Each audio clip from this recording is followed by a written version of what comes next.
hello' নমস্কাৰ আপোনালোকৰ ওচৰত এটা নতুন ৰেচিপি লৈ আহিছোঁ জনাসকলেতো জানেই নজনাসকলৰ কাৰণে এইপিনে অকণমান চাউল ধুই পেলাই মিক্সিত লৈ ল'লোঁ আৰু লগতে ল'লোঁ আপোনাৰ নহৰু আদা তাৰপাছতে অলপ মিক্সিত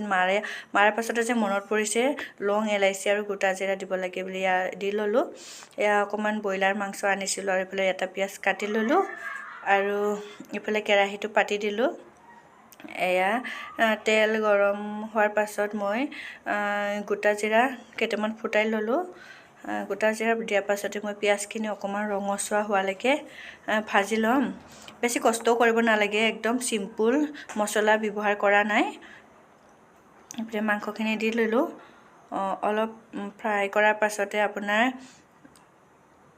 হালধি আৰু নিমখ দি দিম আৰু আপোনালোকে যদি জলকীয়া দিয়ে দিব পাৰে কিন্তু আমাৰ ছোৱালী দুজনীৰ কাৰণে মই দিয়া নাই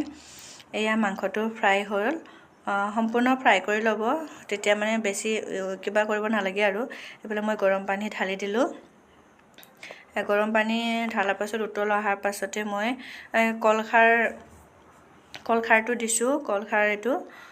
কলখাৰটো মই 1 হাতা দিছোঁ যদি আপোনালোকৰ কম হয় আৰু অলপ দি দিব পাৰে এইফালে মিক্সিত মাৰি থোৱা পিঠাগুড়িখিনি এয়া আপোনাৰ কলখাৰ দিয়াৰ কাৰণে মানে হালধিও দি ৰাখিছিলোঁ যে সেইকাৰণে অকণমান ৰঙচুৱা হৈ গ'ল পিঠাগুড়িখিনি আপোনালোকে লাহেকৈ হাতেৰে মোহাৰি কিনে দিব নহ'লে গোটা গোটা বান্ধি যাব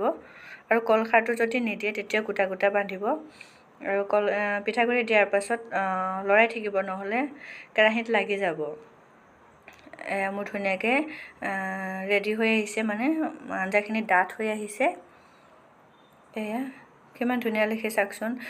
আগতে বনাব নাজানিছিলোঁ আজিকালি বনাব পৰা হৈছোঁ আৰু লাহেকৈ আৰু এইফালে মই দি দিলোঁ আপোনাৰ ধনিয়া আৰু মোৰ ৰেডি হৈ গ'ল আৰু যদি আপোনালোকে ভিডিঅ'টো চাই ভাল লাগে প্লিজ ফ'ল' কৰি দিব